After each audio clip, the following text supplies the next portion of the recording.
Hello everyone, how are you today? Bom, gente, hoje eu vou falar então um pouquinho sobre os artigos definidos em inglês. Na verdade, a gente tem apenas um artigo em inglês, tá? Que é um artigo definido, que é o de, que ele substitui todos os artigos definidos do português. Então, o de eu uso para o, os, a, as. Ou seja, eu tenho 4 artigos no português e apenas um no inglês. Ok? Então, eu vou usar o de tanto para substantivos no plural como no singular. Então, por exemplo, se eu quero falar o carro é novo, eu vou falar the car is new. Se eu quero falar os carros são novos, eu vou falar the cars are new. Lembrando que adjetivo no inglês não tem plural. Então, eu usei new para o singular e new para o plural, ok?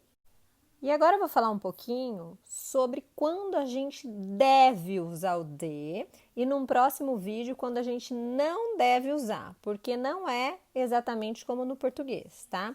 Então, primeiro caso que a gente deve usar, quando o substantivo é único de uma espécie, tá? Então, por exemplo, sol, a gente tem só um sol, só uma lua. Então, por exemplo, you should use the sunscreen to protect your skin from the sun, tá? Você deve usar protetor solar para proteger a sua pele from the sun, ok? Quando mais que a gente tem que usar? Quando a gente vai falar de nomes geográficos. Então, por exemplo, he has already been to the North Pole, tá? Ele para nomes compostos de países. Então, the United States of America, the United Kingdom, ok?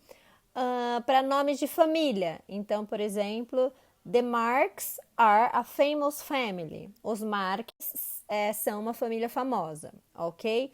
Instrumentos musicais. Então, eu tenho que falar he plays the guitar, não he plays guitar, ok? Então, exige, instrumentos musicais exige o artigo. Ritmos musicais e danças. Então, sei lá, Carlinhos de Jesus knows how to dance the samba, tá? Então, de samba. E mais uma situação antes de números ordinais. Então, for example, this is the first time I visit the zoo. Essa é a primeira vez que eu visito o zoológico, tá? Eu vou gravar um próximo vídeo falando quando a gente não deve usar o artigo definido de, em quais situações. Got it? See you, bye bye!